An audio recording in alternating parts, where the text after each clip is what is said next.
హల్లెలూయా హల్లెలూయా.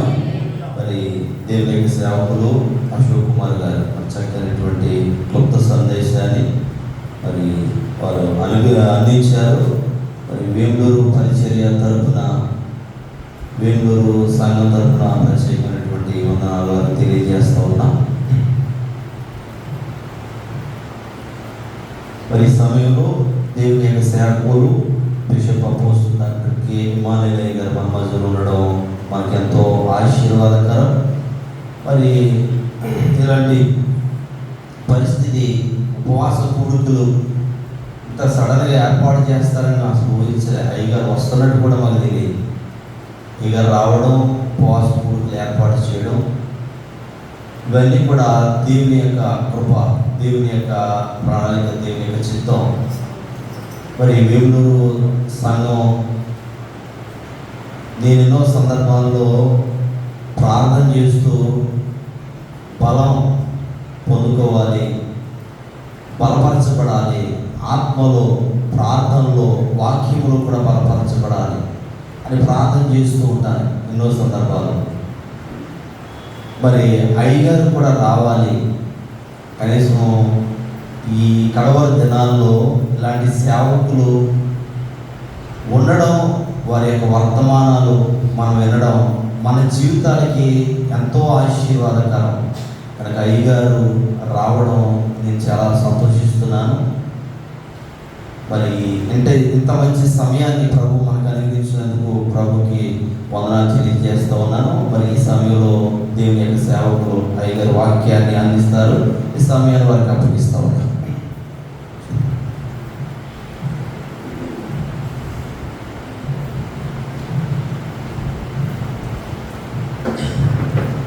దేవుని పరిశుద్ధమైన నామమునకు స్తోత్రము కలుగును గాక.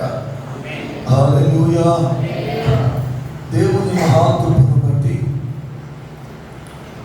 మనకున్నటువంటి పరిచర్యలో 3వ పరిచర్య అయిన వేమూరు సంఘమునందు ఈ రాత్రి, రేపు పగలు, రేపు రాత్రి ఉపవాస కూడికలను ఏర్పరిచి సంఘాన్ని బలపరచడానికి దేవుడు చక్కని కృపనిచ్చాడు. దేవునికి స్తోత్రం. రాత్రి వరకు 3 దినములు మనకున్న మెయిన్ సంఘమైన పెద్ద పుల్లేరులో కూడికలు జరిగించబడ్డాయి. ఈరోజు పగలు చాగల్లో అశోక్ వారి మామయ్య గారి సంఘం, జోసఫ్ గారి సంఘములోను, అలాగనే నిడదవల్లో తమ్ముడు డానియల్ గారి సంఘములోను వాక్యాన్ని అందించారు. తిరిగి రాత్రి మీ మధ్య ఉండి దేవుని సహవాసములో నేను కూడా బలపడడానికి ప్రభు ఇచ్చిన భాగ్యాన్ని బట్టి దేవుని స్తుతిస్తూ ఉన్నా. దేవుని స్తోత్రం. మరి బాబు అశోక్ కువైట్ దేశంలో ఉన్నప్పుడు మన మినిస్ట్రీలో చక్కని సేవకుడిగా పనిచేశాడు. పెళ్లి చేసుకోవడానికి వచ్చి ఇక్కడ వివాహం చేసుకున్నాడు. ఒక కుమారుణ్ణి దేవుడు ఇచ్చాడు. ఇక్కడ కూడా దేవుడు సేవకుల కుటుంబాన్ని ఇచ్చాడు కనుక ఆ కుటుంబంలో చక్కగా వాడబడుతున్నాడు. దేవుని స్తోత్రం. అలాగే వరప్రసాద్ కువైట్ దేశంలో ఉండగా ఎంతగానో సంఘములో చక్కగా యవనస్తుల భాగాన్ని నడిపిస్తూ వచ్చాడు. తన భార్య వసుంధర, ఆ బిడ్డలు ప్రభువులు ఎదిగారు. వారు రావులపాలెంలో ఉంటున్నారు. నాకు ప్రతిదినం ఎవరు మెసేజ్ పెట్టినా పెట్టకపోయినా ప్రెసిడెంట్ అయ్యారని మెసేజ్ పెడతాడు ఆయన ప్రతిరోజు. నేను ఫోన్ చేశా, ఇలా వచ్చాను అనుకోకుండా ఇండియా, ఇలా కుట్టాలంటే నేను వస్తాను అయ్యారు అన్నాడు. మరి బండి తీసుకుని వారి బామ్మర్తి గారితో కలిసి మన మధ్యకి వచ్చాడు. అందుని బట్టి దేవునికి స్తోత్రం. ఈ రాత్రి ఒక చక్కని పునాదిని మొదటి వర్తమానం చేత దేవుడు మనకు వేశాడు. ఏమిటి అంటే సంఘానికి ఉపవాస కూడికలు ఎందుకు అంటే సంఘము ఆత్మీయముగా బలపడాలి. ఆత్మీయముగా బలపడడానికి. ఎందుకు మనం బలపడాలి, ఎలా బలపడాలో 2 విషయాలు జ్ఞాపకం చేస్తాను. ఎక్కువ లోతుకి వెళ్ళాము. రేపు రాత్రి కూడా మీతో వాక్యం పంచుకుంటాను. బాబు అశోక్ చెప్పిన అంశం మీదే కొంచెం ముందుకు వెళతాను నేను. ఎందుకు అంటే కడవరి దినములలో బలాఢ్యులు పడిపోతున్నారట. ఎవరు పడిపోతున్నారు? నాకు గుర్తు క్లియర్ కనపడుతుందా? ఎందుకంటే నీళ్ళ ప్రాబ్లం వల్ల గొంతుకు పూడింది కొంచెం, అందువల్ల కొంచెం బొంగులు ఉంది కనుక అర్థం చేసుకోవడానికి కొంచెం ప్రయత్నం చేద్దాం. దేవునికి స్తోత్రం. హల్లెలూయా. బలాఢ్యులు కడవరి దినాలలో పడిపోతున్నారు. ఎందుకు పడిపోతున్నారు? పేరుకి బలాఢ్యులే కానీ వారిలో నుండి బలము తొలగిపోయింది. అందుకే వారు పేరుకి బలాఢ్యులైనా వారు పడిపోతూ ఉన్నారు. వాక్యాన్ని చదువుకుందాం. చూడండి, సమూయేలు 2వ గ్రంథం, పరిశుద్ధ గ్రంథములో నుండి సమూయేలు 2వ గ్రంథం 1వ అధ్యాయం 27వ వచనం. అయ్యయ్యో బలాఢ్యులు పడిపోయిరి. ఎవరట? యుద్ధ సన్నద్ధులు నశించిపోయిరి. దేవుని లేఖనములో పరిశుద్ధాత్మ దేవుడు రాయిస్తున్నటువంటి శ్రేష్టమైన సంగతులు ఈ సంగతులు. అయ్యయ్యో బలాఢ్యులు పడిపోతున్నారు, యుద్ధ సన్నద్ధులు పడిపోతున్నారు.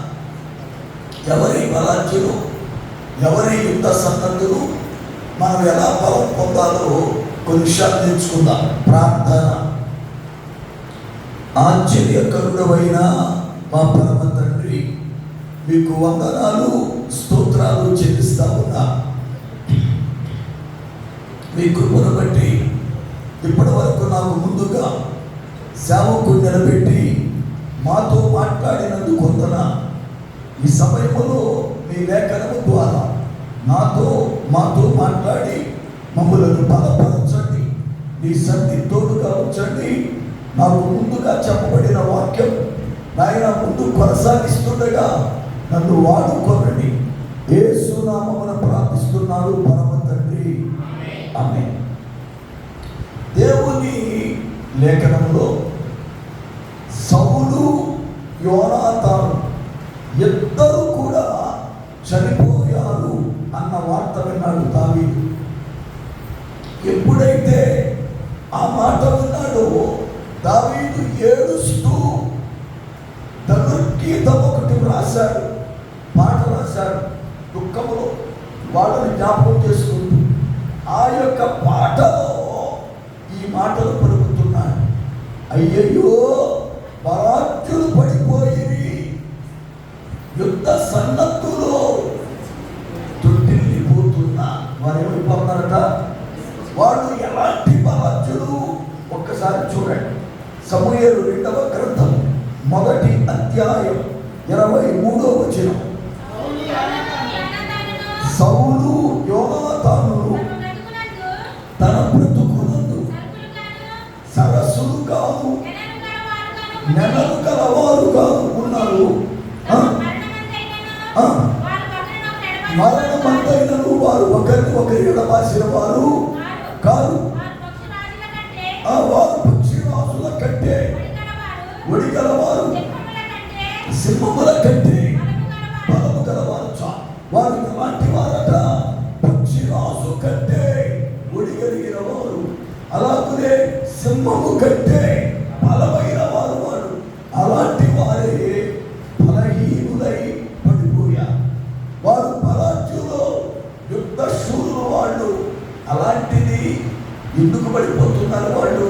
ఈ రోజున ఒకప్పుడు సంఘములో ఎంతో బలముగా ఉన్నవారు, ఒకప్పుడు సంఘములో ఎంతో ప్రార్థన యందు పోరాటం కలిగిన వారు ఇప్పుడు యుద్ధ సన్నద్ధులు అంటే పోరాటములో గొప్ప అనుభవం కలిగిన వారు. పోరాటము అనేది ఆత్మీయముగా ప్రార్థన జీవితానికి ముందు. ఈ రోజున ఆ ప్రార్థన చేసేవారు సంఘాలు నశించిపోతున్నారు. సంఘాల్లో ఇవాళ అన్నీ ఉన్నాయి, లేని ఒక్కటే మోకాళ్ళ ప్రార్థన లేదంతే. ఇవాళ అన్నీ ఉన్నాయి, పాటలు నెంబర్ వన్గా పాడేస్తారు. ఎక్కడెక్కడో దేవుడు వచ్చి అర్థం ఉన్నా అర్థం లేకపోయినా, అసలు దాని భావం తెలిసినా తెలవకపోయినా నచ్చితే పాడేయడమే. పాటలు కొలువు లేదుగా, ప్రసంగాలు కొలువు లేదుగా. మా పాస్టర్ వదిలిపెడితే ఒక్కొక్క ఆయన 2 గంటలు తిప్పేస్తాడు ప్రసంగాలు కొలువు లేదుగా. ఆరాధన చేయమంటే గంటలు ఆపుకోకుండా మీ కాళ్ళు పీక్కొచ్చినట్టు ఆరాధన చేస్తారు. ఆరాధన కొలువు లేదుగా. దేనికి కొలువుతో తెలుసా? కాసేపు మోకరిద్దాం అంటే ప్రార్థనకు మోకరం ఉంచాలి. ఇవాళ ప్రార్థన కొలువ సంఘాలలో విశ్వాసం ఎలాగైపోయారంటే, ప్రార్థన అనగానే మోకాళ్ళ నుంచి 2 మాటలు చెప్పి ఆమె అనగానే దేవుడు ఆశీర్వాదం ఇచ్చేయాల, అంతే. 2 భక్తి. అంతేగాని ఒక అరగంట కనిపెడదాము, దేవుని దగ్గర కూర్చుందాము, మర్ర పెడదాము, దేవుని యొక్క జవాబు కొరకు చూద్దాం అనే అనుభవాలు లేవు. ఈ రోజున ప్రార్థన అంటే రెడీమేడ్. ఇంకొక మాట చెప్పనా, మాలాంటి సేవకులు మిమ్మల్ని నాశనం చేసి వదిలిపెట్టారు. ఎందుకంటే ఆయన మీ సంఘ పాస్టర్ కాదు, నీ ముక్కు మొహం తెలదు, నీకు ఆయనకి తెలదు. ఎక్కడో యూట్యూబ్లో చూస్తావు, ఎక్కడో మీటింగ్లో చూస్తావు. ఆయన అంటాడు, మా సంఘములో 24 గంటల బ్రేక్ టవర్ ఉంది, మీకు సమస్యలు ఉంటే మీ ప్రార్థన అవసరం మాకు చెప్పండి, మా సంఘం ప్రార్థన చేస్తుంది అంటాడు. ఆడు ప్రార్థన చేయడానికి నువ్వేం చేస్తావు?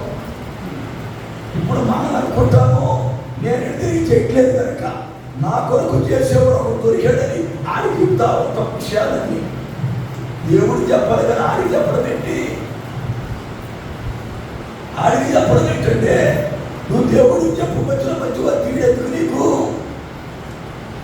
ఒక ఆయన రోజు నేను 1000 మంది కొరకు ప్రార్థన చేస్తాను అయ్యారు అన్నాడు నాతో. 1000 మంది కొరకు ప్రార్థన చేస్తాడా? వీడు ఎంత ప్రార్థన పరుడో అనుకునేవాడిని. తీరా చూస్తే అది రోజు సైకిల్ వేసుకుని తిరిగేవాడు. వీడు ఎప్పుడు చూసినా సైకిల్ మీద తిరుగుతున్నాడు. అసలు ఎప్పుడు ప్రార్థన చేస్తాడంటే వచ్చి వాడు అబ్బాయిని అడిగా, అసలు మీ నాన్న ప్రార్థన ఎప్పుడు చేస్తాడని. ప్రార్థన లేదా పొందలేదు అయ్యారు. ఎవరెవరు ప్రార్థన అవసరం అడిగినా ఒక నోట్స్లో రాస్తారంట. ఉదయకాలం వేళ టైం దొరికినప్పుడు నోట్స్ పెట్టుకుని దాన్ని చేసి, ప్రభువా దీనిలో కూడా అందరినీ దీవించని ప్రార్థన చేస్తాడంటే 1000 మంది ప్రార్థన. అది ప్రార్థన కాబట్టి 1000 మంది అంటే 1000 మంది కంటే ప్రార్థన చెప్పరా? 1800 సంవత్సరంలో ఒక బలమైన దైవజనుడుగా వాడబడిన వాడు జాన్ వెస్లీ అనే దైవజనుడు. ఇంగ్లాండ్ దేశంలో పుట్టినవాడు. ఆయన తల్లి సంతానము 19 మంది, ఆమెకు 19 మంది పిల్లలు. 4 చనిపోయారు, 15 మంది బ్రతికారు. ఈ తల్లి రోజు బ్రతుకుగానే పిల్లలకు భోజనాలు పెట్టి వరసనే కింద పడుకోబెట్టి ఒక్కొక్క బిడ్డ తల మీద ప్రార్థన చేస్తూ వెళ్ళి అలా నడువాచాకి కోడి కూసేదట. అది ప్రార్థన అంటే. పిల్లల తల మీద చేసి ఒక్కొక్క బిడ్డ కొరకు విజ్ఞాపన చేస్తూ ఆమె కాస్త పండుకుందామనుకునేకి కోడి కూసేదట. జస్ట్ అలా 1 గంట పడుకుని మరలా వేసి పన్ను మొదలెట్టి ఆ 17 మంది బలమైన దైవజనులయ్యారు. దేవుని స్తోత్రం. అది ప్రార్థన. అంతే. ప్రార్థన అంటే 3 ముక్కలు పొడి కాదు. చాలా మంది ప్రార్థన అంటే ఏదో చేసేసాం దేవుడికి అప్పచెప్పే పాఠం అన్నట్టుగా. ప్రార్థన అనేది శక్తివంతమైనది. నేటి సంఘాలలో కొదువైపోయింది ఏమిటి అంటే కన్నీటి ప్రార్థన. మనల్ని మనం ప్రశ్నిస్తుందాం. దేవుని దగ్గర హృదయం పగలగొట్టుకుని నిజంగా కన్నీరు కాచి ఒక గంట సేపు ఏడ్చి ప్రార్థన చేసుకుని నీ జీవితంలో ఎన్ని సంవత్సరాలు అయి ఉంటుంది? ఈరోజు ప్రార్థన చేయట్లేదు, అట్లా నేను చేస్తున్నాను, కానీ హృదయం పగిలి కన్నీరు కాచి దేవా ఈరోజు నా ఎడమ చిత్తం ఏమిటో అని ప్రార్థన చేసి హృదయం ఉంటుంది. మనం అంత పొద్దుండే లెక్కనే భిక్షం ఎత్తుకునే వాళ్ళగా తయారైపోతాం ప్రభు దగ్గర. మీరు మొదలెడతాం, ప్రభువా తెల్లారి చేశాను ఆయన, అదివో ఇదివో ఇదివో అదివో కాపాడు, ఇదే గొడవ తప్ప. అయ్యా నన్ను రక్షించావు, నేనేం చేయాలా? నాకు ఈ బ్రతుకునిచ్చావు, నేనేం చేయాలా? ప్రార్థనలో ఎలా ఎదగాలి, ఎలా బలపడాలి అది ఇవేమి అడగవు. ఎంతసేపు అడుక్కునే వాళ్ళకి మొదలెడుతూ పొద్దుండి మా అమ్మాయి దీవించు, అబ్బాయి దీవించు, అల్లుడు దీవించు, కొడుకు దీవించు, ఎంతసేపు దీవెనే దీవెనే దీవి. ఏం చేస్తామని ఇవన్నీ పట్టుకెళ్ళి జాగ్రత్తగా వరించాలి. ప్రార్థన అనుభవం చాలా ప్రాముఖ్యమైంది. సౌలు యోనాతాను తండ్రి కొడుకులు, వీరు పలార్చులో యోనాతాను ఒక్కడే ఒకరోజు ఫిలిష్తీయుల మీదకి వెళ్ళి 60 ఎకరం పొలం రక్తంతో తడిసిపోయినట్టుగా చంపేశాడు. బలవంతుడు యోనాతాను. సౌలు బలవంతుడు, కానీ బలవంతులైన వారు పడిపోయారట. కారణం తెలుసా? వారిలో నుండి బలము తొలగిపోయి, వారి నుంచి బలము తొలగిపోయి. అయితే ఇప్పుడు మనం బలవంతులు కావాలంటే ఏం చేయాలి? గిద్యోనుతో దేవుడు అన్న మాటలే కదా, బలము తెచ్చుకో. ఎలాగ బలవంతులు అవుతామో ఒక 3-4 సంఘటనలు నేను జ్ఞాపకం చేస్తా. మనం పడిపోకుండా ఉండాలి అంటే, మనం బలవంతులు ఉండాలి అంటే ఎలా బలవంతులు అవుతాం? తిమోతికి రాసిన మొదటి పత్రిక 2వ అధ్యాయం 1వ వచనం. తిమోతికి రాసిన మొదటి పత్రిక 2:1. తిమోతికి రాసిన 2వ పత్రిక 2వ అధ్యాయం 1వ వచనం.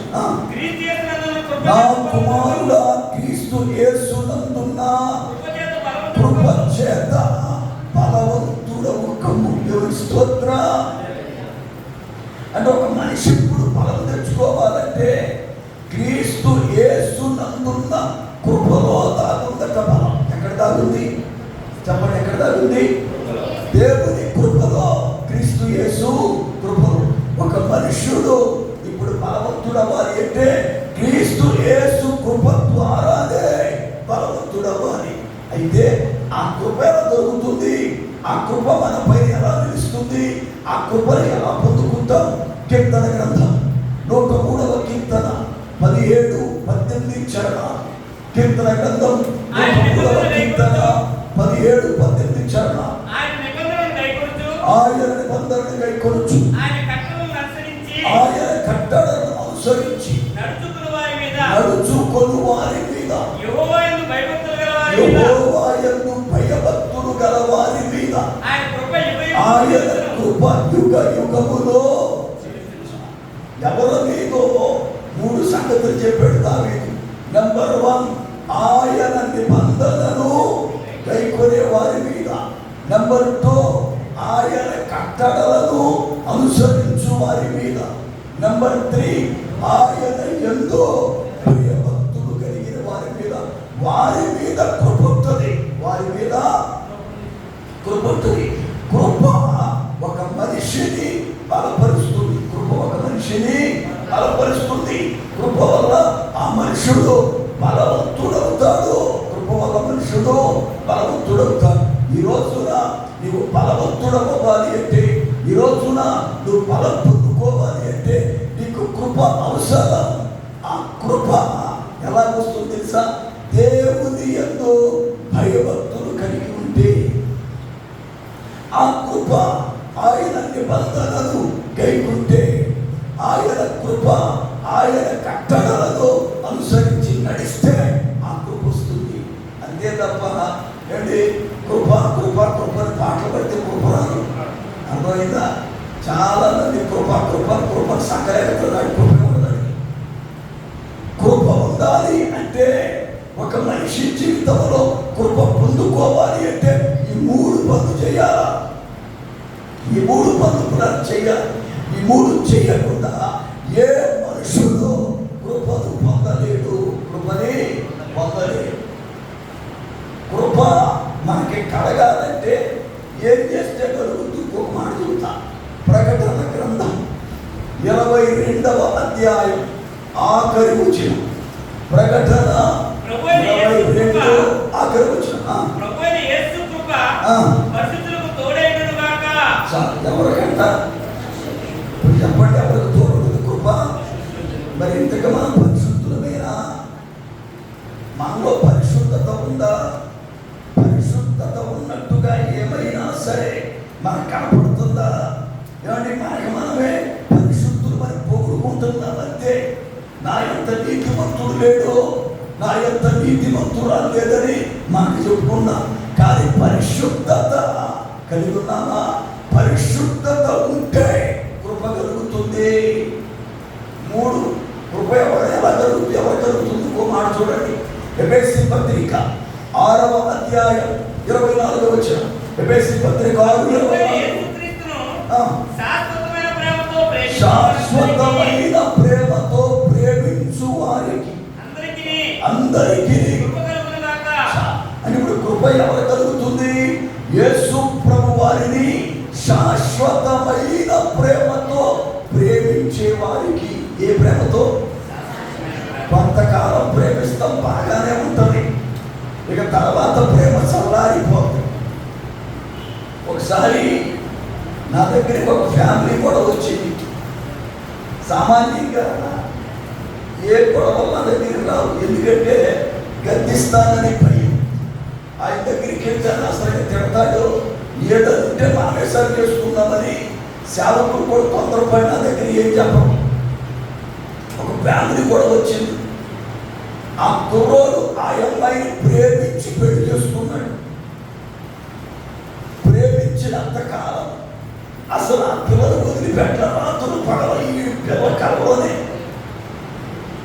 పెళ్ళయింది. 6 సంవత్సరాలు గడిచింది. 2 పిల్లలు పుట్టారు. ఇప్పుడు నువ్వు నా వద్దు అంటున్నాడు. ఇది గొడవ. నా వద్దు ఆ పిల్ల, నేను విడాకులిస్తానంటే ఆ పిల్ల బోరుమని అడుగుతుంది. నాలో ఏమైనా తప్పు ఉంటే చెప్పండి, నేను సరి చేసుకుంటా. నన్ను ఎందుకు వద్దంటావో చెప్పంటే నాకు అసలు నాకు వద్దంటాడు. వీడు శాశ్వతమైన ప్రేమతో లేడు. శాశ్వతమైన ప్రేమ అంటే సచ్చే వరకు ఒకే రకంగా ప్రేమించడం. దేవునికి స్తోత్రం. మరణించు వరకు ఇక దానిలో వ్యత్యాసం ఏమీ లేదు. ఉన్నా లేకపోయినా, పాపం వచ్చినా, ఏడు నష్టం వచ్చినా, కీడు కలిగినా ఆ మనిషిని అలాగే ప్రేమించడం. ఆ మనిషిని అలాగే ప్రేమించడం. ఆ మనిషి వల్ల 1000 రూపాయలు కలిసి వస్తేనేమో విపరీతంగా ప్రేమించి ఇంట్లో ఏదైనా నష్టం వస్తే మీ వాళ్ళకి నష్టం వచ్చిందని చెప్పి తిట్టడం కాదు ప్రేమ అంటే. అవునా కదా? ప్రేమ అనేది శాశ్వతముగా ఉండాలి. ఈ కుర్రోడు నాకొద్దు అంటున్నాను. ఈ గొడవ సెట్ అవుతున్నా నా దగ్గర తీసుకొచ్చినాడు. అయ్యారు వాడు ఆ పిల్ల వద్దన్నాడు, కారణం చెప్పట్లేదు. ఈ పిల్ల మరి నేను చంతానంటుంది. పిల్ల చాలా మంచిది, ఏ తప్పు చేయలేదు, వాడు చెప్పట్లేదు అంటే సరే రమ్మన్నాను. ఇద్దరు వచ్చి కూర్చున్నారు. ఎలా ఏంటి సంగతన్నా? ఏం లేదా అయ్యారు. మరి ఏంటి భార్య వద్దన్నామంటా, ఏంటి సంగతన్నా? నాకు వద్దంటే నేను చేసుకోను, మీ కారణం తిన్నాడు. కారణం చెప్పు, కారణం చెప్పంటే కారణం ఏమి లేదంటాడు. కారణం ఏమి లేదు, ఈ పిల్ల వచ్చింది కదా, నా భార్య దేవతని అంటాడు. మరి ఇంకెట్లా నీ గొడవ? ఇంట్లో ఖర్చుకు పెడతా, అదే అసలు ఏం తెచ్చినా మిగులుస్తుందంటే, గుణవంతురాలంటే. మరి పక్కనతో మాట్లాడి చెగడలు పెట్టుకుంటుందా? అసలు పొరుగు చోరికి వెళ్తాంటే మరి ఏంట్రా నీ వాదం అంటే అడంటాడు, నేను ఈ అమ్మాయిని ప్రేమించడానికి కారణం నవ్వితే బుక్క మీద చొక్కబడి అందుకే ప్రేమించా. ఇప్పుడు పిల్ల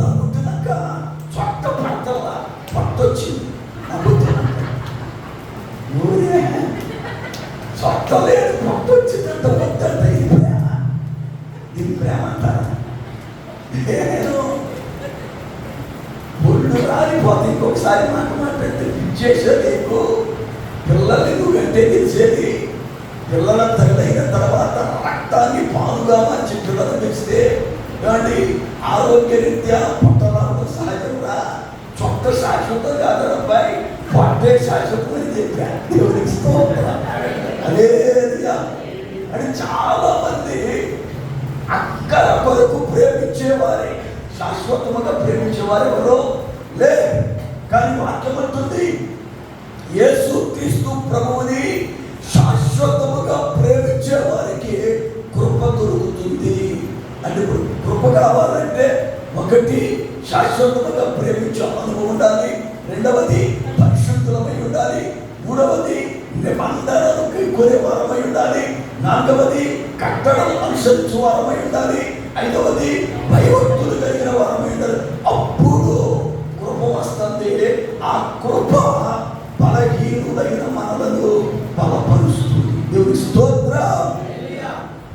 ఒక మనుషుడు దేవుని కృప చేత బలవంతుడవుతా, దేవుని కృప చేత బలవంతుడవుతా. కనుక దేవుని ఎక్కడ ప్రకారం తిమోథేయు నువ్వు క్రీస్తు యేసునందున్న కృప చేత బలవంతుడవో కమో. రెండవది ఎలా బలవంతులమవుతామో రెండో మాట చూద్దాం. చూడండి, నెహెమ్యా గ్రంథం 8వ అధ్యాయం 10వ వచనం. నెహెమ్యా గ్రంథము 8వ అధ్యాయం 10వ వచనం. మరియు అతడు వారితో ఇట్లనెను, పదండి క్రొవ్విన మాంసము భక్షించుడి, మధురమైన దానిని పానము చేయుడి, ఇది వరకు తమ కొరకు ఏమీయు సిద్ధము చేసుకొనని వారికి వంతులు పంపించుడి. ఎలాగనగా ఈ దినము మన ప్రభువునకు ప్రతిష్టమాయను, మీరు ఏడవవద్దు, యెహోవా యందు ఆనందించుట వలన దేవునికి స్తోత్రం. హల్లెలూయా. ఒక మనుషుడు బలము పొందాలి అంటే దేవుని యందు ఆనందించడం నేర్చుకోవాలట. కష్టం వచ్చినా, నష్టం వచ్చినా, శ్రమ వచ్చినా, కీడొచ్చినా, ఏదొచ్చినా సరే నా దేవుడే నాకు సర్వమని దేవుని యందు సంతోషపడాలి. చాలా మంది ఈ మాట అంటారు. నేను ఇప్పటి వరకు ఈ మాట నా జీవితంలో అన్నది అనలేదు. అన్నవాడు మీలో ఉండి చెయ్యకండి, దేవుడికి స్తోత్రం చెల్లిద్దాం. ఏ మాట చెప్పనా? ఏ దేవుళ్ళే అయ్యారు అని ఇప్పుడు వరకు నేను అనలేదు అన్నవాడు చెప్పండి. నా బ్రతుకులో నేను ఇంతవరకు ఏ దేవుడేనండి, ఎంత భక్తి చేసిన పరిస్థితి నేను కనపడతల్లా అని ఎన్నిసార్లు అన్నా మనం. దేవుణ్ణి ఏ దేవుళ్ళే అని ఎన్నిసార్లు అన్నాం. అలంతా కారణం ఏంటి అంటే నువ్వు అనుకున్నది నీకేదో జరగల, నువ్వు పొందుకోవాల్సింది ఏదో పొందుకోవాలా, నీకు చేయవలసింది ఆయన చేయగా ఎడతోడు బాగుపడుతున్నా, అందుకే నీకు బాధ. ఏ దేవుళ్ళు అండి, వాళ్ళు ఎప్పుడు గుడిగిరాపోయినా వాళ్ళే బాగుంటారు. అవునా? వాళ్ళు ఎప్పుడు వాక్యం చదవపోయిన వాళ్ళే బాగుంటారు. వాళ్ళు బాగుంటున్నారు, నేను మాత్రం గుడికి వెళ్తున్నా, ప్రార్థన చేస్తున్నా, వాక్యం చదువుతున్నా, కానీ నేను బాగా ఏ దేవుడు నన్ను ఇలాగే ఉంచాడు, నన్ను ఇలాగే ఉంచాడు.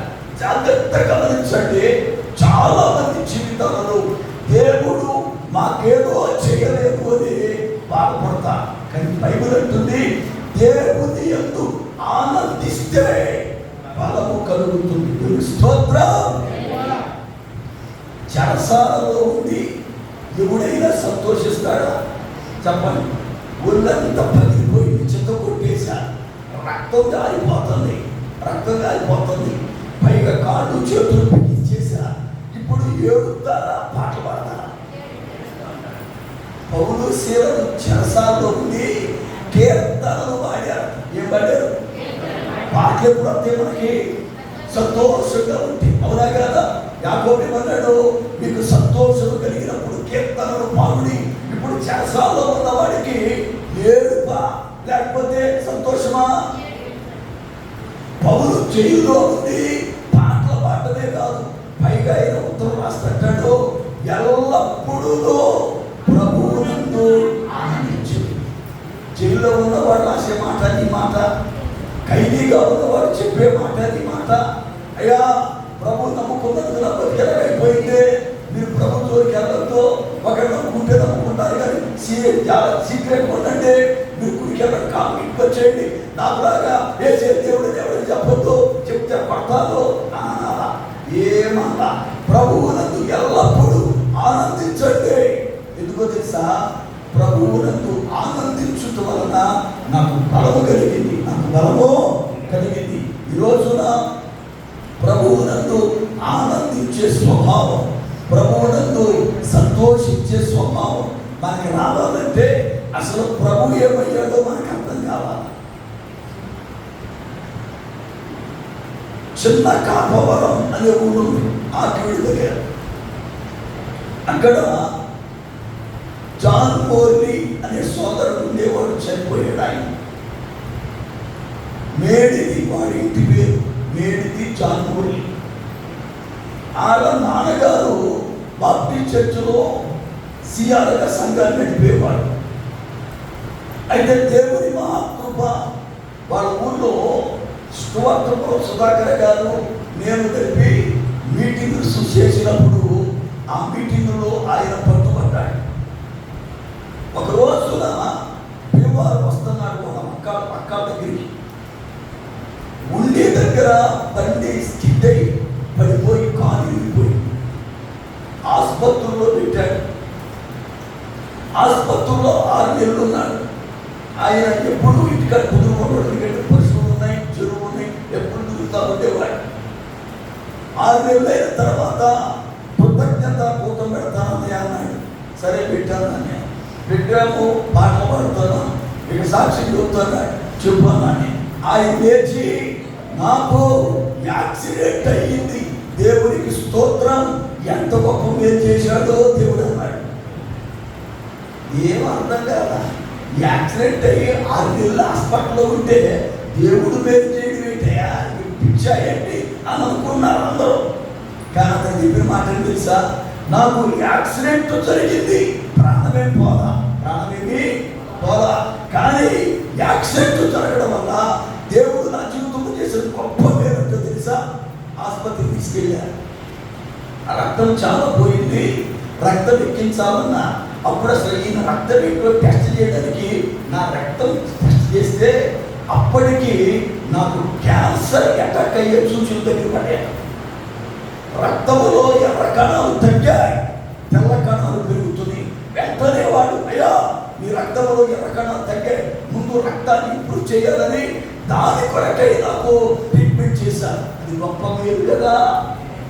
దాన్ని బట్టి దేవుడు ఆనందించాడు. ఆయన ఇవాళ కీడు జరిగినా మేలు జరిగినా ప్రభువునందు ఆనందించాలి. చాలా మంది పాపం గర్భిణీలుగా ఉన్నప్పుడు బాబు కావాలి బాబు పిచ్చోళ్ళు, ఆడపిల్ల కావాలని ఆడపిల్ల పిచ్చోళ్ళు తెగ ప్రార్థన చేస్తా. వీడు ప్రార్థన చేసిన తర్వాత వీడు ఆడపిల్లకి బదులు దేవుడు మగపిల్లడు ఇచ్చిన, మగపిల్లడికి బదులు దేవుడు ఆడపిల్లలు ఇచ్చిన, వీడు మగవాళ్ళకి ఆనందం ఉండదు. ఈడ మగవాళ్ళ సంతోషం చూడలేదు. ఏదంటే ఎవరో ఇచ్చాడు సాలి అంతే. అంటే అప్పుడు వాళ్ళకి అనుకున్నాను, ఇంతమంది ఖర్చు వేసావు, ఇప్పుడు ఆనందం లేదు. ఇదే నీకు ఏ పిల్లకి ఇవ్వాలో ఆయన తెలుసు. నువ్వు కోరుకున్న బిడ్డని ఇవ్వడం కాదు. చాలా మంది అనుకుంటారు నేను ప్రార్థన చేశాను అయ్యాను అందుకే మాకు పెట్టించాడు, నువ్వు చేయకపోయినా ఇచ్చేవాడిని. ఆయన తెలుసు నీకేమి ఇవ్వాలి. నువ్వు పెద్ద ప్రార్థనలో పొడి చేసావని నీకు భయపడిపోయి అవి బాబాయ్ భక్తుల్లో ఎందుకు పోతే నేను కూడా ఎక్కువ నేను ఇవ్వాలా నీకు. ఆయన ఆలోచనలో ఉన్నాడు నీ కొడుకు, అందుకే నీకు ఇచ్చాడు అంతే. ఆయన ఆలోచనలో ఉంది నీ కూతురు, అందుకే ఇచ్చాడు ఆడంతే. అది మన పక్కనెట్టేసి బాధపడిపోతా ఉంటాం, అవునా కదా? దేవుని యందు ఆనందించడం, దేవుని యందు ఆనందించడం నేర్చుకోవాలి. ఎందుకంటే ఆయన యందు ఆనందించడంలో బలం ఉంది.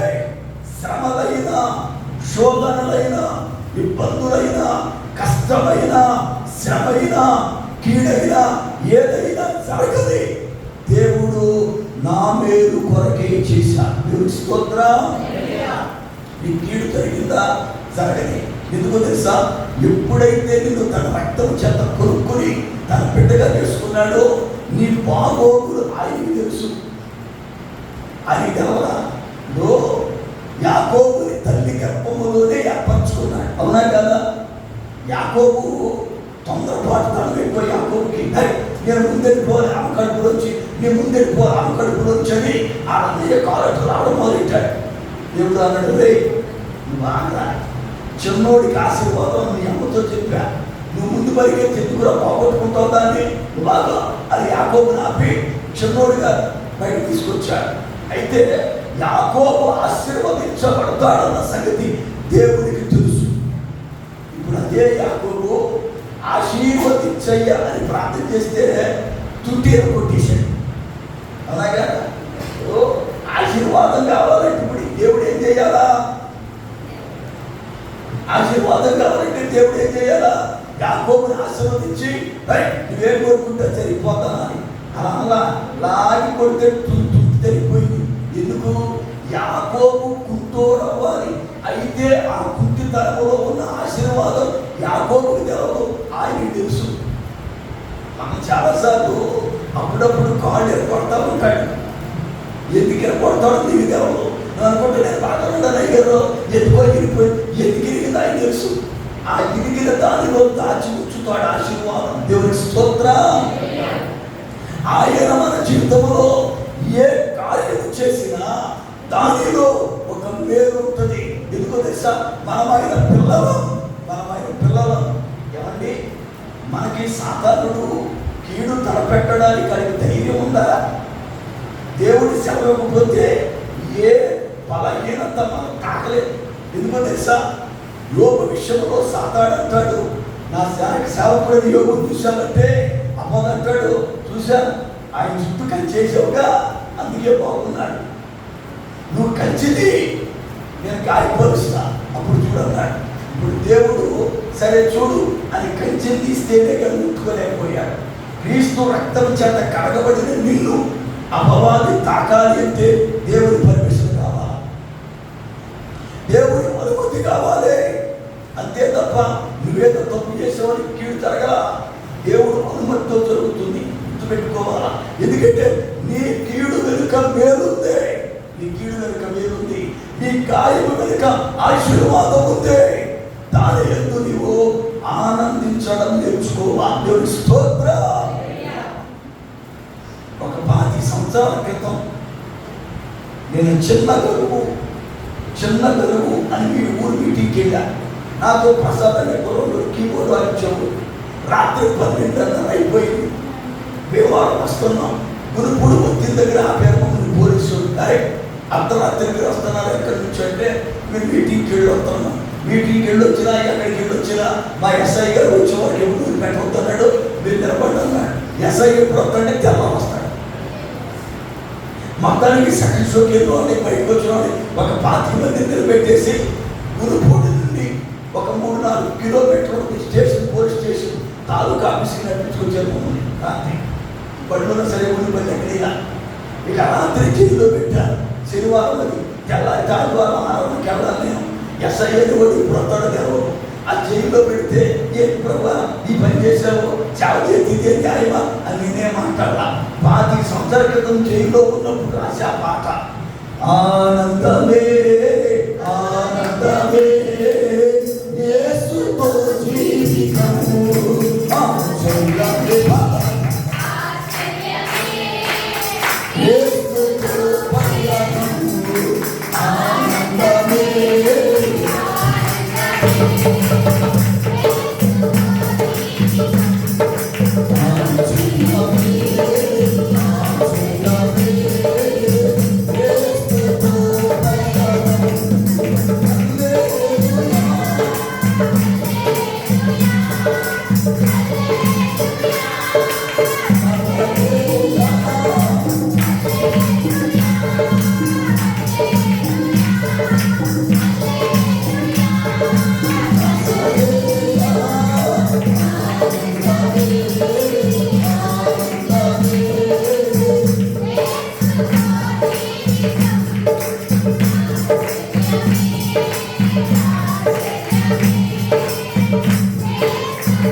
కుమారరాజు గారు ఒక ఆయన పోలీస్ స్టేషన్ కూర్చొని నన్ను చూశాడు. ఆయన రాజుగారు మీరు ఉన్నారంటే ఇక్కడ అంటే రాత్రిలో జరిగిందంటే పోలీసు చేయడానికి బుద్ధి లేదా అని సేవకులు గారు పొద్దున్న ఆరాధన పోవాలి, అది ఎస్ఐ వచ్చారు కాపుతామని చెప్తారు, పంపించి బయటకెళ్ళాడు.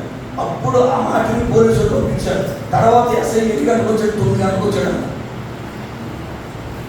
శ్రమైనా కష్టమైనా సంతోషించాలి. పౌలు రక్తము కాలిపోయినా కూడా చెరసాలలో పాటలే పాడాడు. స్తోత్ర. కీర్తనల ద్వారా దేవుడిని కనపరిచాడు. మనం బలము రావాలి అంటే ప్రభువులో ఆనందించడం నేర్చుకోవాలి. ప్రభువులో ఆనందించడం నేర్చుకోవాలి. రైట్. 3వ మాట చూద్దా. మనం బలము పొందాలి అంటే యెషయా గ్రంథం 40వ అధ్యాయం 31వ వచనం.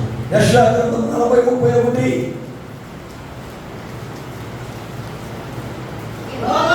యెహోవా కొరకు ఎదురు చూచువారు నూతన బలము పొందుదురు. దేవుని ఎక్కడ మాట్లాడుతుంది? ఒక మనుషుడికి కొత్త బలము రావాలి అంటే, అతడు నూతన బలం పొందుకోవాలి అంటే యెహోవా కొరకు ఎదురు చూడాలి. ఎవరి కొరకట? యెహోవా కొరకు ఎదురు చూడాలి. ఎందుకని? ఇప్పుడు ఆయన రాబోతూ ఉన్నాడు. ఆయన రాకడ సమీపంలో ఉన్నాం. ప్రభు చెప్పాడు, ఇదిగో నేను వస్తాను అని. అయితే వచ్చే దినాలు ఎలాగుంటాయి ప్రభు అంటే, లోతు దినాలు లాగుంటాయి, నోవాహు దినాలు లాగుంటాయి అని ముందే చెప్పాడు. ఇప్పుడు ఆయన రాకడ కొరకు మనం ఏం చేయాలి అంటే ఎదురు చూడాలి. ఏం చూడాలి? ఇవాళ అయ్యా నాకు ఇంకా భూమి మీద దేని మీద మనసు లేదు, ఆయన ఇప్పుడు వస్తాడా అని ఎదురు చూస్తున్నాను అన్నవాడి ఎవరైనా ఉన్నారా? అసలు ఆశ ఉందా మనకేమైనా? మనకే ఆయనను కూర్చి నిరీక్షణ కలిగి, ప్రభువా నీ రాకడెప్పుడో, నీ రాకడెప్పుడైనా నేను బ్రతుకుండగానే జరగాలని కోరుకుంటున్నా, నిన్ను చూడాలని కోరుకుంటున్నా, నువ్వెప్పుడు వస్తావు అని ఆయన కొరకు ఎదురు చూసేవారు లేదు. ఎంతసేపు కూడా ఎంత వాక్యము విన్నా గుణం మారదు. ఎంత వాక్యం వినండి, ప్రభు వచ్చేస్తున్నాడు, ఇది శాశ్వతము కాదు, ఏమండి ఇదిగో ఈ వాక్యాన్ని విడిచిపెట్టాలి అని మనకి తెలిసిన మన వాక్యం కనుక బయటికి వెళ్ళి ఇంటికి వెళ్తా, ప్రభు వచ్చేస్తున్నాడు, ఏమి శాశ్వతం కాదు, జేబులో ఉన్న ఏం పట్టుకెళ్ళమని ఎప్పటికైనా మనం పరీక్షేద్దామా? ఇంకా ఎంత వెళ్తాయి? దొరికితే జేబులు ఎట్టుకెళ్ళిపోతామంటున్నా. పైగా మళ్ళీ దేవుడు ఇచ్చాడు, దేవుడు ఇచ్చాడ. ఎవరికి ఎదురు చూస్తున్నాం? మనము దేవుని కొరకు ఎదురు చూస్తే లోకం మీద మనసు సంపేసుకుంటాం. అవునా కదా? ఇప్పుడు మన ఎదురుపాటు ఎలా ఉందో మాట చెప్తాం. ఒక కుర్రాడికి పెళ్ళి అయింది, వాడు మిలిటరీలో జాయిన్ అయ్యాడు, అస్సాంలో డ్యూటీ పడింది, ఒరిస్సా దాని దగ్గర. భార్యకు ఒక రోజు ఉత్తరం రాసినప్పుడు ఫోన్ లేవు, అమ్మాయి మా టీం అంతటికి హైదరాబాద్ వేశారు, ఒక 1 రోజులు నేను ఫలానా తారీఖున ఫలానా బండికి వస్తున్నా, అది రాజమండ్రిలో 20 నిమిషాలు అవుతుంది, నువ్వు ఆ రోజు వస్తే నిన్ను చూస్తా, నీతో మాట్లాడతా, ఆ తర్వాత వెళ్తాను అని రాశాడు. ఈమె అలాగండి అని రాసింది. ఆ రోజు రానే వచ్చింది. 10 గంటలకి ట్రైను. ఈమె హడావుడిగా 8:30కి వెళ్ళిపోయింది స్టేషన్. ఇక వెళ్ళి ఆ టీ తాగుతా, కనబడిన కూలీలరా ఈ బండి ఎప్పుడు వస్తాయి, ఈ బండి ఎప్పుడు వస్తాయి అంటే, అమ్మ 10 గంటలకు వస్తుంది, రైట్ టైం అంటా ఉన్నాడు. ఈమె 1:30 ముందెళ్ళింది కనుక 9:30 అయ్యాలకి తిరిగి కాస్త కాళ్ళు పట్టి వెయిటింగ్ రూమ్లో కూర్చుందాం, ఒక అరగంట టైం ఉంది కానీ వెళ్ళి వెయిటింగ్ రూమ్లో కూర్చుందాం. ఫ్యాన్లు తిరుగుతున్నాయి, అటు ఇటు నడిచిందేమో ఒళ్ళు కొంచెం నలిగిందేమో నిద్ర తీసింది. బండి వచ్చింది, వాళ్ళ ఆయన దిగాడు, 20 నిమిషాలు స్టేషన్ దిగాడు, బండి వెళ్ళిపోయి దిగిపెట్టాడు. ఈమె 10:30కి లేచింది. అయ్యో పలానా బండి వచ్చిందా? రావడం ఏంటమ్మా, వచ్చే నిమిషాలు ఆగింది, బండి వెళ్ళిపోయింది. ఇంతకీ ఏమైంది? ఆ ప్రయాస నిష్ప్రయోజనమే కదా. ఇవాళ మన ఎదురు చూపది ఆయన వస్తాడని నమ్ముకున్నప్పుడు ఎదురు చూసాము. సీనియారిటీ పెరిగే కొద్దీ వస్తాడే వచ్చి పిలవండి వస్తాడేంటి అన్ని లక్ష్యం కూర్చున్నాం అంతే. అవునా? ఇవాళ నిర్లక్ష్యత వస్తే నేను ఎంత పడనా, వస్తే నాకు చెప్పకుండా జరుగుతా అనుకుంటున్నావేమో, కానీ అది రెప్పపాటు పని. ఈ రోజున పిల్లరా, దేవుని కొరకు ఎదురు చూసేవారు లోకం మీద మనసు చూపుకుంటా. ఎందుకో తెలుసా? ఆయన మీద చూపుండగా ఇక దేని మీద చూపుండదు, దేని మీద కూడా చూపుండదు. ఒకవేళ నీ చూపు లోకం మీద మళ్ళీ అంటే ఆయన మీద లేదు అని అంటాం, ఆయన మీద లేదని అంటాం. ఇవాళ చాలా మంది జీవితాల్లో పిల్లరా ఆయన కొరకు ఎదురు చూడడం మానేశారు. చివరాఖరికి సేవకులే తప్పుడు బోధలు చేస్తూ ప్రభుడు అక్కడ ఇప్పుడు రాదో వీరేం కంగారు పడొద్దని బోధలు పెట్టారు. వాళ్ళేదో లెక్కలు చెబుతూ పలానా సంవత్సరంలో వస్తాడని చెప్పారు. జాగ్రత్త సుమా, ఆయన ఎప్పుడు వస్తాడో మనకు తెలియదు. ఒకవేళ ఆయన అక్కడ ఆలస్యమైన మనం ఎప్పుడు పోతామో తెలియదు. అందుకనే నిత్యము సిద్ధపాటు కలిగి ఉండాలి. దేవుని యొక్క లెక్కల ప్రకారం యెహోవా కొరకు ఎదురు చూచువారు నూతన ఫలము పొందుతా. ఈ రోజున ప్రజలు ఆయన కొరకు చూడడం మానేశారు. ఏమండి? ఆయన కొరకు కనిపెట్టడం మానేశారు. వస్తే వస్తాడులే, లేతలేదులే అనుకుంటున్నారు తప్ప, దేవా నువ్వు ఇప్పుడు వస్తావు నాతో మాట్లాడడానికి, ఏంటి సంగతిని ఏనాడు గమనించట్లా. దేవుని యందు మనము బలవంతులం అవ్వాలి అంటే నెంబర్ 1 కృప పొందుకోవాలి, నెంబర్ 2 ఆయన ఆనందించాలి, నెంబర్ 3 ఎదురు చూడాలి, 4 మంచి ఇస్తాను. ఎప్పుడు బలవంతులం అవుతామంటే ఉపవాసం ఉండి ప్రార్థన చేసినప్పుడు. స్తోత్రం. ఉపవాసం ఉండి ఒక మనిషి ప్రార్థన చేస్తే ఎంత బలవంతుడవుతాడో ఒక్కసారి వాక్య లేఖనాల్లో కిందే మనకు అర్థమవుతుంది. యేసు ప్రభువారు బాప్తిసం పొందారు. గట్టు మీద వస్తా ప్రార్థన చేసుకుంటూ ఉన్నాడు. ఆయన ఇలాగ పరిశుద్ధాత్ముడు పావుర శరీర ఆకారంతో ఆయన పైకి వచ్చాడు. వచ్చిన పరిశుద్ధాత్ముడు ఆయన్ని అభిషేకించలా, వచ్చిన పరిశుద్ధాత్ముడు ఆయన్ని నింపల, వచ్చిన పరిశుద్ధాత్ముడు అరణ్యములోకి తోసుకుపోయాడు. ఎందుకయ్యా నన్ను అరణ్యంలో తీసుకెళ్తున్నావు, ఇప్పుడే బాప్తిసం పొందంటే ఆయన అన్నాడు, ఒక 2 అడుగులు అరణ్యంలోకి. ఎందుకయ్యా? ఎందుకో నువ్వు ఉపవాసం ఉండాలా. ఏముండాలా? ఇందుకే ఎవరు పరిశుద్ధాత్ముడు యేసుప్రభుకి ఏమవుతాడు? పరిశుద్ధాత్ముడు మాట్లాడండి. యేసు ప్రభు వారికి పరిశుద్ధాత్ముడు ఏమవుతాడు? యేసు ప్రభు వారు దేవుడు అని మాట పక్కన కాసేపు శరీరధారిగా పుట్టాడు. పుట్టడానికి కారణం తెలుసా? గాబ్రియేలు దూతొచ్చి మరియాతో చెప్పింది, పరిశుద్ధాత్ముడు నిన్ను కమ్ముకుంటాడు, ఆ ఆత్మ వల్ల నువ్వు గర్భవతి అవుతావు అంటే. ఇప్పుడు యేసు ప్రభుకి పరిశుద్ధాత్ముడు తండ్రి అవుతాడు. ఇప్పుడు తండ్రి యేసు ప్రభు వారిని, కుమారుడా నడు, అరణ్యములో నీకు ఒక పని ఉంది. ఏమిటయ్యా? 40 రోజులు ఉపవాసం ఉందా? ఎందుకు ఉండాలా? ఎందుకయ్యా ఉపవాసం ఉండాలి? ఇప్పటికే రోజుకు సరిగ్గా చేయకోకుండా సేవ అటు పరిగెత్తా. మరి ఇప్పుడు ఉపవాసం ఉంటావు ఎందుకంటే ఇక చెయ్యబోయే సేవ బలముగా జరగాలి అంటే, నీ ముందు అపవాది శక్తులు నిలబడకుండా ఉండాలి అంటే నీకు ఆత్మ బలము అవసరం. ఏ బలం అంట?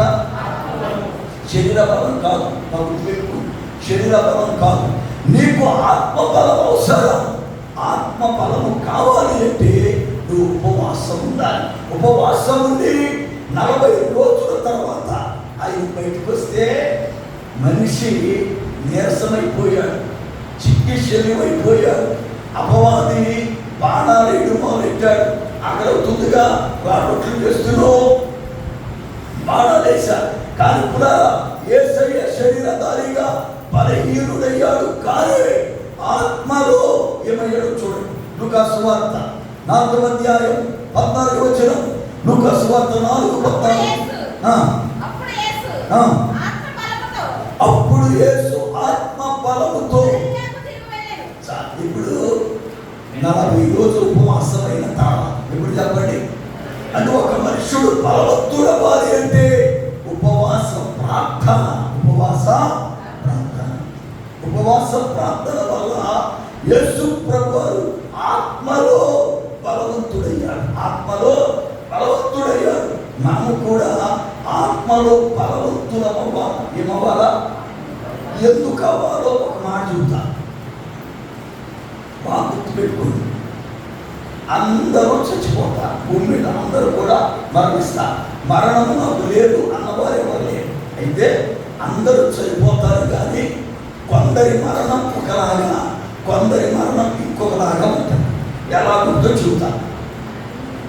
యేసు ప్రభువుని రక్షకునిగా అంగీకరించిన దగ్గర నుండి ఎక్కడ పొరపాటున కూడా పడిపోకుండా, ఎన్ని శ్రమలు వచ్చినా, ఎన్ని కష్టాలు వచ్చినా, ఎంత లేమి కలిగినా, దరిద్రం అనుభవించినా ప్రభువుని పట్టుకుని కానీ నువ్వు బ్రతికితే, నువ్వు చనిపోవలసి వచ్చినప్పుడు నిన్ను ఒక్కడే పైకి రా అని పిలవడు. దూతల్ని పంపి మీరు వెళ్ళి ఆయన్ని తీసుకురండి అని పంపిస్తాను. గుర్తుపెట్టుకోండి. నరులారా తిరిగి రండని పిలుస్తాడు ఆయన. అయితే దేవునిలో భక్తి కలిగిన వాళ్ళని రండి అని పిలవడు. సెక్యూరిటీ వాళ్ళని పంపించి మీరు వెళ్ళి దగ్గర ఉండి ఆయన తీసుకురండి అంటాడు. నీ ధనాన్ని బట్టి కాదు, అక్కడ నీ బలాన్ని బట్టి కాదు, నీ అంద చందాలను బట్టి కాదు, నీ కులాన్ని బట్టి కాదు, నీ పేరు ప్రతిష్టను బట్టి కాదు, నీవు జీవించిన పరిశుద్ధమైన జీవితాన్ని బట్టి నువ్వు ఎలాంటి దరిద్రతలో ఉన్నా దూతలు వచ్చి ఒక ఎమ్మెల్యే గారి, ఎంపీ గారి, ప్రధానమంత్రి గారు వస్తే ఎలా తీసుకెళ్తారో అలా తీసుకెళ్తారు. దరిద్రుడైన లాజరుకి ఏమున్నాయని దూతలు వచ్చి తీసుకెళ్లారు?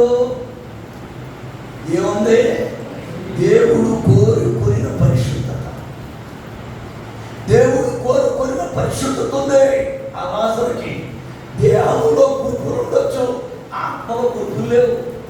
దేహంలో సీము రక్తం ఉండొచ్చు, ఆత్మలో సీము రక్తము లే.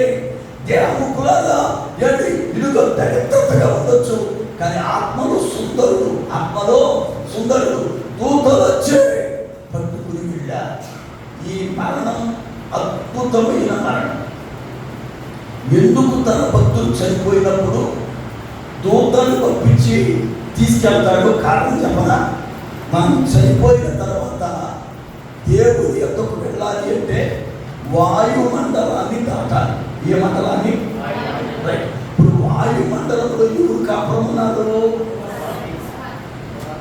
దెయ్యాలు కాపురం ఉన్నాయి. ఏ కాపురం ఉన్నాయి చెప్పాలి? ఏ కాపురం ఉన్నాయి?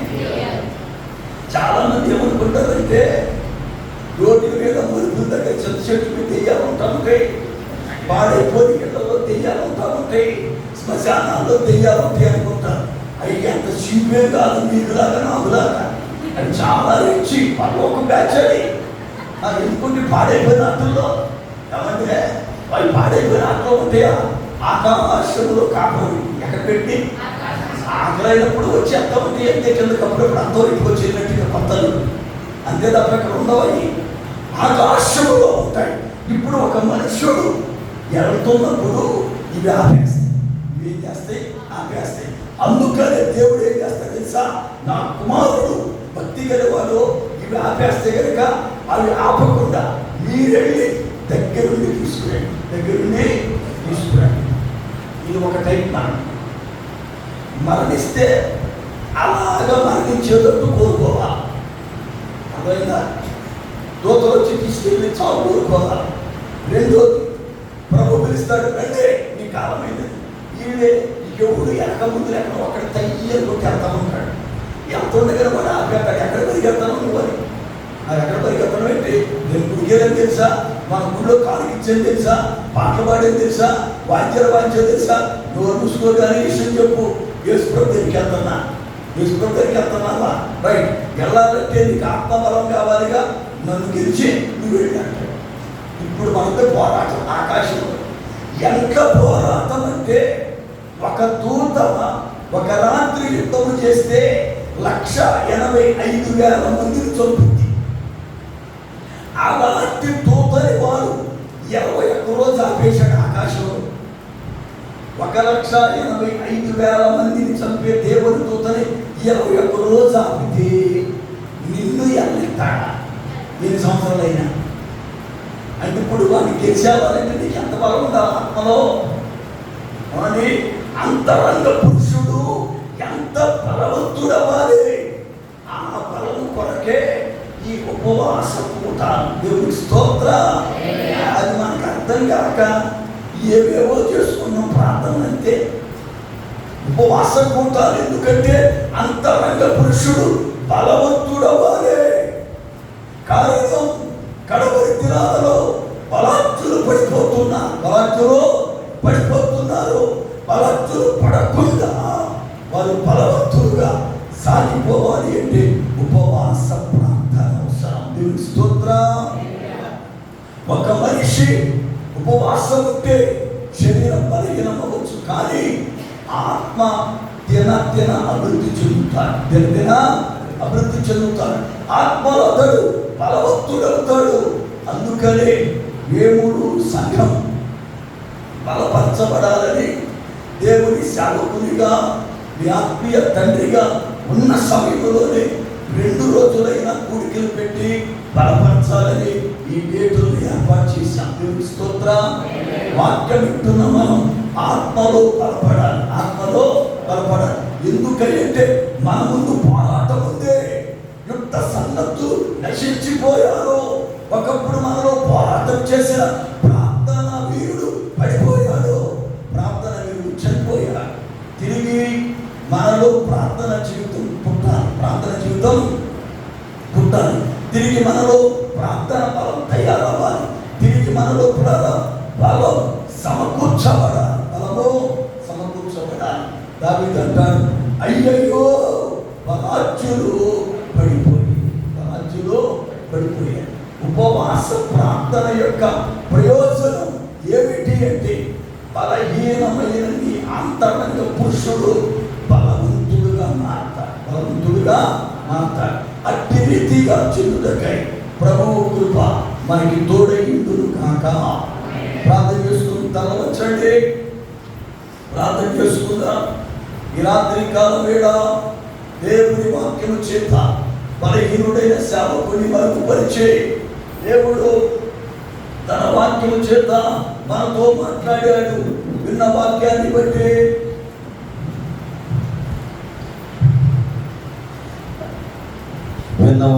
బట్టి బలం పొందుకున్నట్లుగా ప్రార్థన చేసుకుందాం. దేవుడు ఇంతవరకు తన దాసుని నిలబెట్టి మనతో సూటిగా మాట్లాడారు. మరి ఒక నిమిషం ప్రార్థన చేద్దాం. అవకాశం ఉండి ఆరోగ్యం ఉన్నవారు మోకరించి ప్రార్థన చేద్దాం. ప్రభా మాకు సహాయం చేయండి ప్రభా. అంత్య దినాల్లో ఉన్నాం, ఆఖరి దినాల్లో ఉన్నాం ప్రభా. అయ్యా మేము బలం పొందుకున్నట్టుకు నీ సహాయం దయచేయండి. క్రీస్తు యేసునందున్న కృప చేత మేము బలము కంటే ఉత్తమమైనది ప్రభా. మాలో ఉన్న జీవము కంటే నీ కృప చేత మమ్మల్ని బలపరచండి నాయన. అయ్యా అంత్య దినాల్లో ప్రభా, అయ్యా పడిపోకుండా జారిపోకుండా అయ్యా మమ్మల్ని నిలవబెట్టండి ప్రభా. నీ కృప చేత మమ్మల్ని నిలవబెట్టండి నాయన. అయ్యా నీ కృప మా మీద ఉండాలి. నీ నిబంధనలు మేము పాటించాలి, నీతి కలిగి మేము జీవించాలి. అప్పుడే నీ కృప యుగ యుగంలో కూడా మా మీద నిలుస్తుంది. నీ అందు భయభక్తి